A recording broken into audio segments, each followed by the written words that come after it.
Comprar uma casa, o investimento mais confiável da América, rendeu menos do que um fundo de índice comum nos últimos 20 anos. E em 2026, essa diferença está aumentando. E tem uma coisa que ninguém na visita ao imóvel vai te contar. Imagine duas pessoas lado a lado. Uma assina uma hipoteca de 30 anos e finalmente se sente adulta. O outro continua alugando, configura uma transferência automática e se sente um fracassado em cada jantar de ação de graças. Avance 20 anos. Quem alugou acaba mais rico, e não por pouco, por muito mais. O banco, o corretor de imóveis e até o seu tio Dave torcem desesperadamente para que você nunca faça essa conta sozinho. A regra em que você acreditou desde criança está furada. Deixa eu te explicar de onde essa regra surgiu. A maioria das pessoas não percebe que não se trata de sabedoria ancestral transmitida ao longo dos tempos. É marketing, cuidadosamente planejado, puro e simples. Depois da Segunda Guerra Mundial, a América precisava de empregos, precisava de subúrbios, precisava de uma classe média comprometida com o sistema. Então, Washington criou um código tributário que premiava as hipotecas. Os construtores fatiaram as terras agrícolas em intermináveis ruas sem saída nos subúrbios. E então, os bancos lançaram o financiamento imobiliário fixo de 30 anos, um produto que praticamente não existia antes de 1934. E em algum momento, um slogan poderoso surgiu: alugar é jogar dinheiro fora, ser dono constrói riqueza. Seus avós ouviam isso em todo lugar, seus pais repetiam, e você herdou como uma sagrada receita de família. E por um bom tempo, essa receita realmente funcionou. As casas eram baratíssimas em relação aos salários. As taxas de juros caíram durante 40 anos seguidos. Os impostos sobre imóveis permaneceram modestos. A manutenção era um passatempo casual de fim de semana. Compre uma casa em 1975, segure-a, e em 2005 você pareceria um gênio. Mas tem uma coisa sobre os roteiros culturais. Eles continuam sendo encenados muito depois de o palco já ter mudado por completo. O cenário em 2026 não se parece mais com 1975, nem remotamente próximo. Aí eu fui fazer as contas eu mesmo, e sinceramente, o que eu descobri foi absolutamente, de cair o queixo, surreal. Comece pela relação preço-aluguel. Ela mostra o quanto comprar uma casa sai mais caro do que alugar essa mesma casa. Historicamente, a média gira em torno de 15. Hoje, na maioria das grandes metrópoles americanas, está oscilando entre 22 e 30. Esse é um extremo histórico. O preço de compra está absurdamente fora de sintonia com o serviço de moradia que você realmente recebe. Agora some a isso a hipoteca de 30 anos. Pegue emprestado $400 mil e você devolve cerca de 900 mil. Mais da metade disso é puro juro, puro aluguel pago a um banco pelo direito de tomar emprestado. Depois, some os custos silenciosos. A manutenção consome de 1 a 4% do valor da casa todos os anos, automaticamente. Numa casa de $600 mil, isso representa até $24 mil em reparos e prejuízos silenciosos. Ninguém coloca isso num anúncio do Zillow. E os impostos sobre a propriedade sobem como era, ano após ano silencioso. Os prêmios de seguro em zonas de enchentes, incêndios e furacões dobraram em 5 anos. E essa tendência não está desacelerando. Nada disso aparece naquela alegre calculadora de hipoteca que o seu banco tão prestativamente lhe entrega na hora de assinar o contrato. A verdade é que o custo total de ser proprietário hoje equivale ao aluguel mais um imposto permanente de fidelidade ao banco. A primeira razão é onde realmente dói. A maioria das pessoas não percebe o quão fundo essa toca do coelho realmente vai. Razão número 1. Flexibilidade. Vivemos no mercado de trabalho mais móvel da história da humanidade. O trabalho remoto é normal. Híbrido também é normal. O melhor aumento que a maioria das pessoas consegue não vem de ficar parado esperando pelo chefe, vem da troca de empregos. Quem mudou de emprego recentemente ganhou em média de 10 a 20% a mais do que quem ficou. Agora pergunte a si mesmo uma coisa simples: quão fácil é correr atrás daquele aumento quando você é dono de uma casa? Vender uma casa nos Estados Unidos custa de 8 a 10% do valor, somando comissões e custos de fechamento. Some o valor da escritura, os impostos de transferência, os reparos para deixá-la vendável e o caminhão de mudança. As contas sobem rápido. Numa casa de US$ 500 mil, isso representa cerca de 40 a 50 mil dólares evaporados logo à porta. São 2 a 3 anos de valorização do imóvel simplesmente perdidos. Quem aluga não tem essa âncora, mantém a sua flexibilidade. O inquilino vê uma oportunidade de emprego melhor em Austin, Denver ou Raleigh e simplesmente assina um novo contrato de aluguel. Um dono vê o mesmo trabalho, faz as contas e decide ficar. Ele diz a si mesmo que é por causa da comunidade.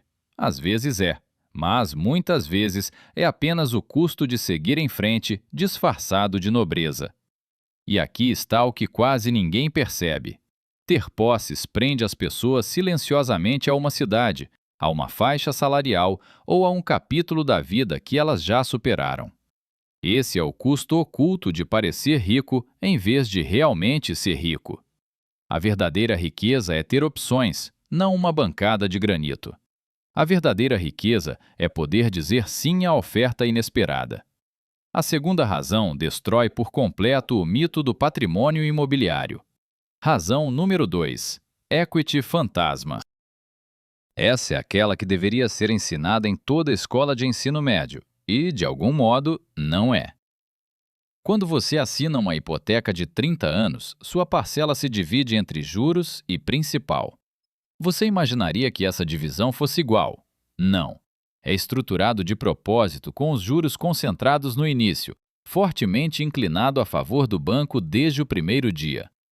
No primeiro ano de um empréstimo típico, 80% do seu pagamento é juros, indo direto para o banco. Apenas 20% está realmente construindo sua participação patrimonial. No quinto ano, você ainda está se afogando em juros. Até o 10º ano, depois de pagar uma década inteira, você pode ter cerca de 15 a 20% no papel. É isso. 10 anos, 15%. O resto você alugou do banco sob outro nome. Agora compare isso com o que sua entrada poderia ter rendido investida em um simples fundo de índice amplo. A entrada média na América passa dos US$ 50 mil.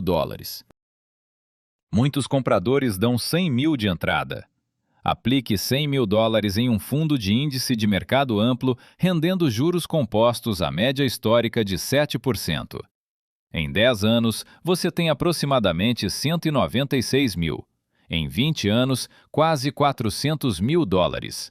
Líquido, negociável, diversificado em centenas de empresas, em vez de preso dentro de uma única casa, numa única rua.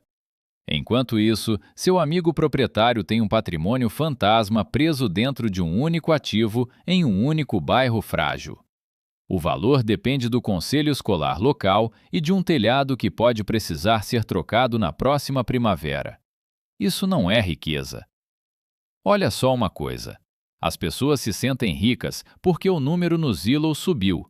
Mas esse número é só papel. Para tocar nele, você precisa vender, pagar comissões, encontrar um novo lugar e comprar de novo a preços inflacionados. O mercado dá e o mercado cobra uma taxa de transação. O S&P praticamente triplicou em 20 anos. Enquanto isso, a casa americana mediana, depois de manutenção, impostos, seguro e juros, mal acompanhou a inflação. O investidor médio em um simples fundo de índice tem silenciosamente superado o proprietário médio de imóveis. Silenciosamente, sem uma única visitação.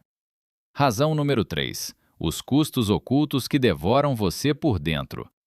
Vamos destrinchar isso. A maioria das pessoas nem percebe.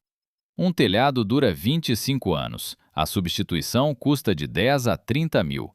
O ar-condicionado dura 15 anos, mais 8 a 15 mil. Aquecedor de água a cada 12 anos, 2 mil. Emergência hidráulica num porão acabado, Escolha um número e acrescente um zero. Uma árvore cai sobre a garagem em uma tempestade. Torça para que seu seguro ainda cubra isso. Rachadura na fundação? Brutal. O seguro é uma história de terror à parte. Em estados expostos a riscos climáticos, os prêmios dobraram ou triplicaram em apenas 5 anos. Algumas seguradoras simplesmente abandonaram mercados inteiros: Flórida, Califórnia, Louisiana, Texas. Se você tem imóvel nesses lugares, é você mesmo quem assume o risco. Aí tem a associação de moradores, aquele simpático comitê do bairro decidindo qual cor a sua porta pode ter. Discretamente, eles aprovam uma taxa extraordinária de $12.000 para repavimentar a estrada particular. Surpresa, mais um custo escondido. E ainda nem falamos do imposto do tempo. Os sábados na loja de materiais de construção, desentupir, refazer rejunte, cortar a grama. Limpeza de calhas, o empreiteiro que não apareceu, o segundo empreiteiro que apareceu e piorou tudo. Quem aluga só liga para um número. Os donos se tornam um número. A maioria não percebe que o custo mensal real acaba sendo mais alto. Com todos os custos somados, ser proprietário de imóvel costuma sair 40% a 60% mais caro do que a prestação do financiamento que os donos exibem nas festas. O preço anunciado é uma mentira por omissão. O motivo número 4 é a reviravolta do meio que quase ninguém viu chegar. Razão número 4. Alugue e invista a diferença. Essa é a jogada que silenciosamente muda tudo e quase ninguém faz. Aqui está o panorama. Na maioria das metrópoles americanas hoje, o aluguel mensal de uma casa comparável é significativamente mais baixo do que o custo de ser proprietário. Isso considerando impostos, seguro, manutenção e juros. Às vezes, a diferença é de apenas algumas centenas de dólares a menos. Em mercados aquecidos, pode ser $1.000 ou $2.000 mais barato todos os meses. Todos os meses. A regra dos boomers diz que essa diferença é o preço da liberdade do seu senhorio malvado. A jogada financeira mais inteligente discorda. A jogada financeira mais inteligente trata essa diferença como combustível. Você pega a diferença entre comprar e alugar todos os meses. Depois, você automatiza isso direto para um fundo de índice diversificado de baixo custo. Todo mês, sem pensar, sem hesitar, sem conferir. Aqui está o porquê desta ser a reviravolta central.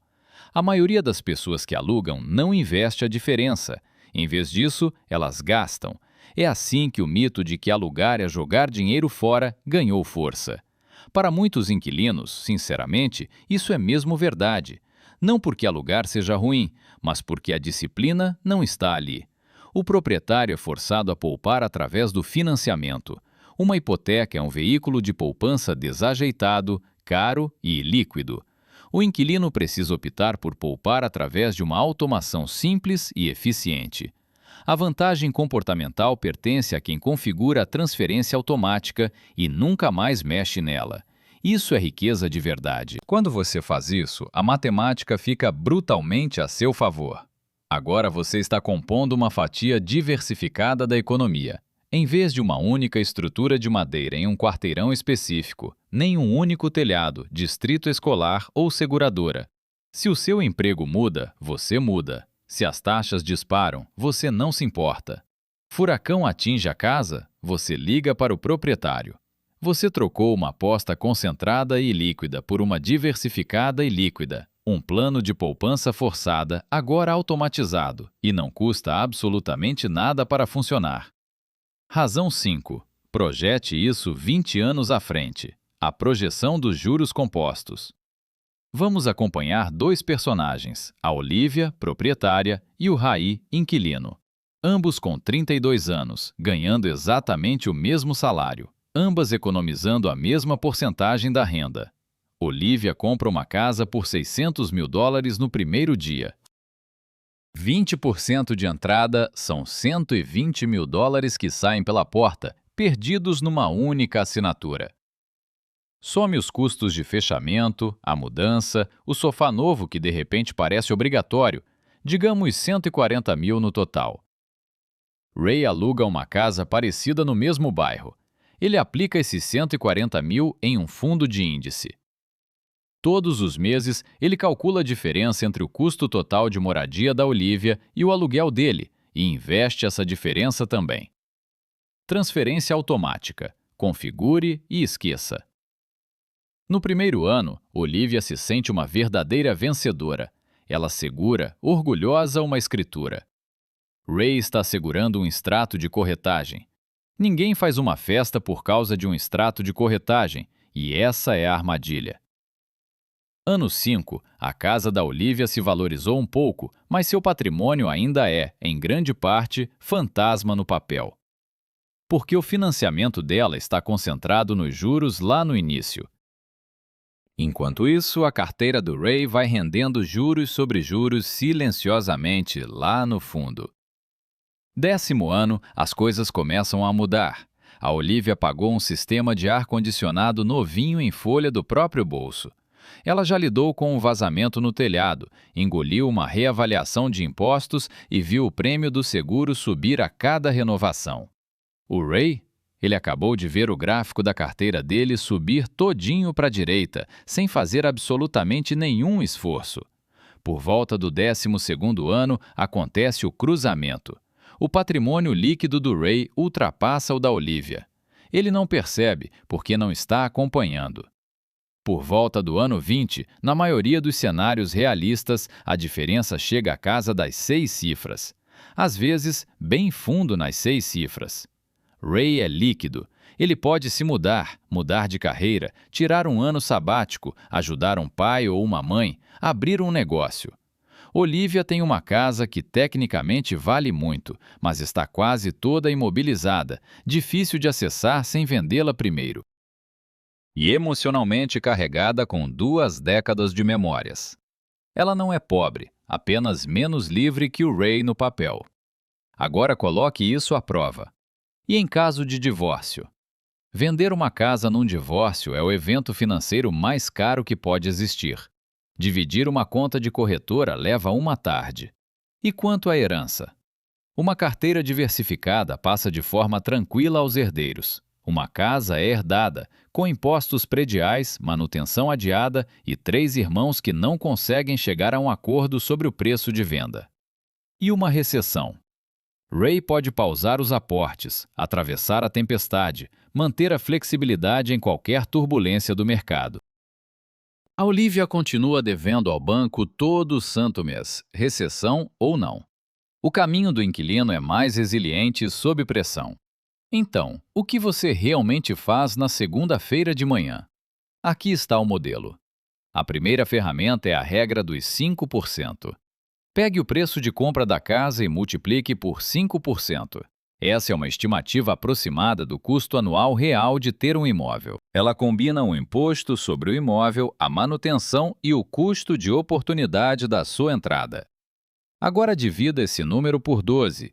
Esse é o seu verdadeiro custo mensal de ter um imóvel. Se for significativamente maior do que o aluguel de uma casa parecida, alugar é a melhor escolha. Se for significativamente menor, comprar pode realmente valer a pena. Em 2026, a regra dos 5% grita aluguel. A segunda ferramenta é a automação. Se você optar por alugar, precisa automatizar a diferença em um fundo de índice. No mesmo dia em que sai o pagamento do seu aluguel, não no mês seguinte, não quando você tiver vontade, no mesmo dia. Pague ao mercado antes de pagar a si mesmo. Depois, pague a si mesmo antes de pagar a qualquer outro. Esse único passo muda tudo. Esse único movimento comportamental transforma o caminho do aluguel de um meme cansado em uma verdadeira estratégia de construção de riqueza. A terceira ferramenta é a honestidade sobre quando comprar ainda vale a pena. Porque a verdade é essa, às vezes vale mesmo.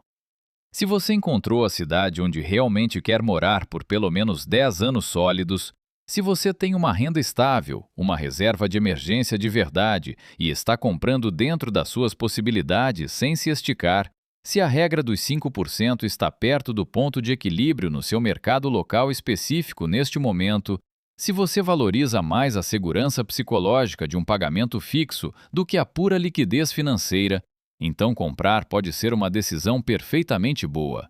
Não uma máquina mágica de riqueza, apenas uma boa decisão.